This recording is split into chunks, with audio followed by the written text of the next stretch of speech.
goes to throw once more. It's caught. Nelson. 15 yards through the air and a first down. He's such a good route runner. Shows it there on third down. Very proficient and a good pass. And you know what I've observed over the years in the NFL? The better a route runner you are, the more confidence your guy's going to have. Oh, Starks lost the football. Wow.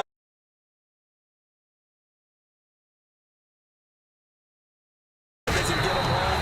The next guy comes through and picks him up. And avoids the turnover.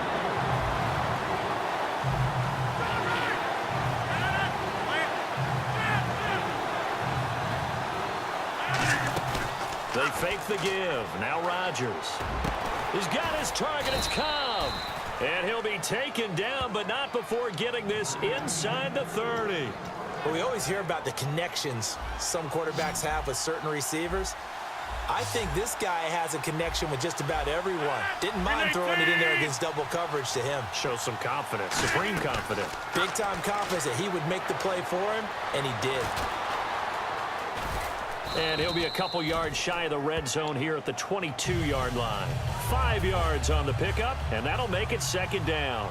Yeah, he only gets a few yards on 1st and 10, but he's better off doing that than throwing an incompletion or even worse, an interception. Now Rodgers throwing on second down. His throw incomplete. He was looking for his tight end, Richard Rodgers, that time. And it's 3rd and 5.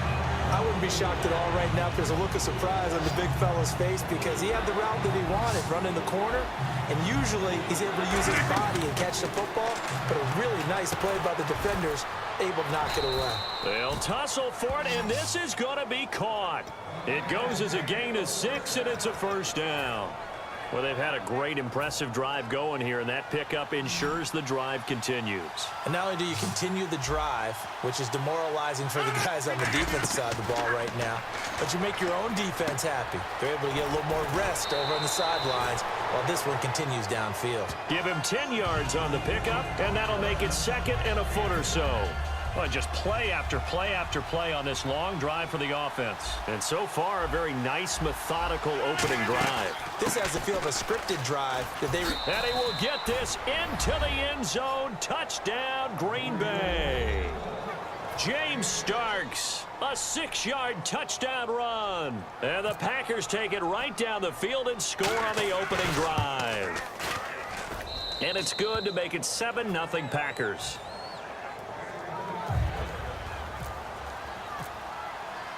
Now after the touchdown, here's Crosby to kick it away. This fielded at the 2. And he'll take this up past the 20 and down at the 22-yard line. 2 seconds to go, first quarter. They isolate Hopkins on the left side. Now a play fake here on first down. He's got time in the pocket. And that's caught inside the 30. Touchdown, Houston. Will Fuller, 77 yards. And the Texans are an extra point away from tying this football game. And correct me if I'm wrong, that was just a simple fly route, wasn't it? No, there's nothing to correct at all. You've got it down pat. And I just remember as a player, when I'd be in practice sessions, and I'd hear 9 from the receivers. That meant fly route, go. Look out. That was the 9, and he just kept going all the way into the end zone for the touchdown. This is fielded at the goal line. And he'll get it up past the 20 to the 22-yard line. The Packers offense now, they get ready to head back onto the field. And they were able to punch it in the end zone last time. They'll be looking to do that again here for the defense. Obviously, they'll be looking to stop them from punching it back in the end zone. It always is punch-counter-punch, isn't it? And which team has the advantage? Well, let's just go back. Last time on offense, they rolled downfield, got into a good rhythm. You can see a little more bounce in and out of the huddle. You can see the sideline really get into the game. So defensively, you're thinking to yourself, how do we take that away from them? How do we get the advantage back? Let's see what they come up with. I think pressure is always the first way to go. You love pressure. I love it. We'll see if they dial it up this drive. They get 6 on the pickup there as the drive will continue. Offense comes to the line now, 1st and 10. When you see zone defense and you know you've got a drag route on as your primary call, you got to be really careful as a passer about how far you let your guy go because he might wander into some tough coverage. It's a loss of 4 there, bringing up 2nd down. When people see Vince Wilfork, they don't think about his versatility, do they?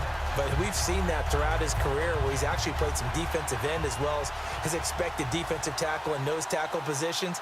Strength, great quickness inside that allows him to make plays in the offensive backfield. Absolutely a run stopper.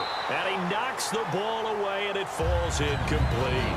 I know the initial focus was on how far that pass was downfield, but how about the coverage on the play? Able to stay with him, get his hands where the receiver's hands were going to try and catch the ball, tips it up in the air, and knocks it away. And Adams has it complete. And he'll be taken down, but not before he gets into enemy territory. And there they went crossing route against the zone defense. What do you think of that?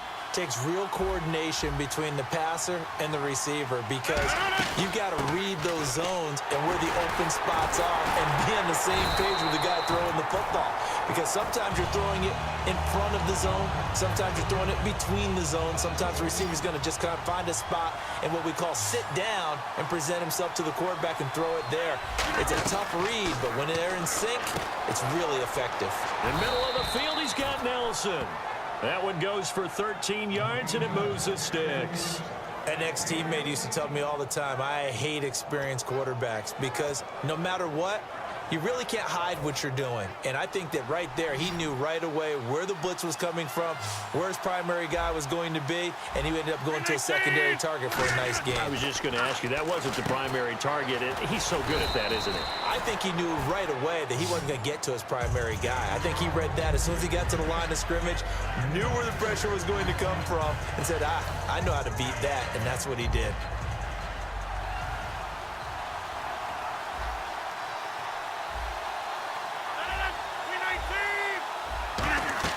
Rodgers to throw on 2nd down. Caught by Nelson left side. 2 minutes to play in a tightly contested first half. We're back to Houston after this timeout.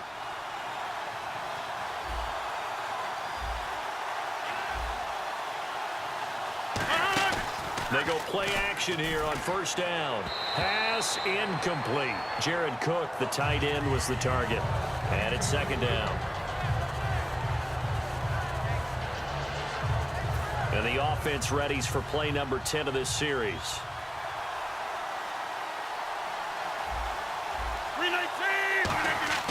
Rodgers will try again on 2nd down. And the hit jarred it loose. It's incomplete. Everything looked right on that play except the conclusion. He dropped it. An in route, going into a little bit of traffic. Maybe in the back of his mind, he was wondering where the hit was going to come from. And a really long drive here, and it goes on and on. They'll come out in the pistol. Throwing is Rodgers on 3rd down. It's caught. Nelson. And he's going to take it in. Touchdown, Packers. Jordy Nelson, a 14-yard touchdown. And the Packers have taken the lead. And he's got it. It's now a 14-7 ball game. Now after the touchdown, here's Crosby to kick it away. That's fielded in the end zone. And he's up past the 20 to the 22-yard line. And here comes the Texans now. And last time the formula was pretty simple. One-play drive, long pass. That maybe they just want to do that again, right? And that's exactly how you want to draw things up. Whether it's on your grease board, right, in your playbook, one-play drive is exactly what you want on offense. What they have to be careful of is not having a letdown. It was real easy last time. They can't expect that going forward. Yeah, we'll see if it's that easy here. When you think of Mike Daniels, you think of strength. Hard to knock off the football, but surprising quickness and ability to move and evade people. How about that play there? Well, he can squat 600 pounds, so that's how he caught people's attention coming into the league, and he caught our attention right there. And he's certainly not a guy that drops that football very often. Indeed, because that's a bit of a surprise. I know he's in the middle of some traffic and people, bodies all around him, but he usually has the focus to haul that one in. They isolate Hopkins on the left side. Now Osweiler trying to force it to Hopkins, and it's intercepted. A great read, and it's picked off. And they have possession, and they have it at the 38-yard line. Now trotting out there, the Packers getting ready to go. And they'll just simply be looking to build off the confidence of the last time out where they scored a touchdown. And confidence is powerful, isn't it? When you've scored once, you feel like you can go back out there and get it done again. Doesn't matter what the... Rodgers he's gonna go down just outside of the 5, right around the 6-yard line. John Simon coming in hard on the blitz. He gets him down for a loss of 4. And now out comes Houston. And the ball backed way up. So thinking with this amount of time on the clock, probably just sit on it, and we'll see these two teams go to the lockers. Yeah, I don't think you want to overthink it in this situation. Either side of the ball. Half and wanting more of that. Sure, you've got to go over some of the errors and clean up some things because there's a reason you're down. But overall, I think they want to stay positive, stay up with this team. We're just starting the second half, and we've got the football. Let's go ahead and punch it in, and then we'll take it from there. See how that recipe works. They go play action here on first down. Caught left side, Hopkins. And he's going to get this down to the 35. In there, if he's willing to take the hits and just fire over the top, which saves him time and actually completes a play a little bit quicker than it normally does for a quarterback that has to slide and find open space to throw. It's a nice pickup of 12 yards, and it gives him a 1st and goal. And now they're in the hurry-up. So much goes into a successful play, doesn't it? How about that play action there, freezing the defense just enough to bring the tight end free downfield for the completion. That's caught at the 3. Here's Osweiler. Hopkins on the grab over the middle.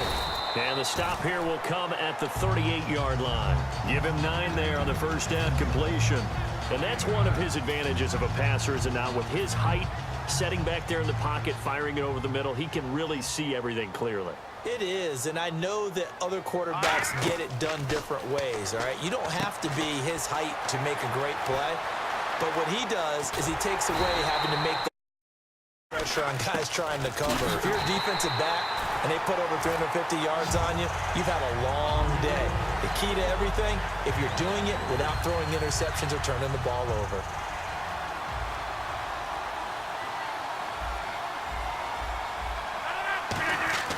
Rodgers to throw on second down. Flush to his right. And look at this. They get the turnover. They needed it. There he goes, left side. And they will. First down completion.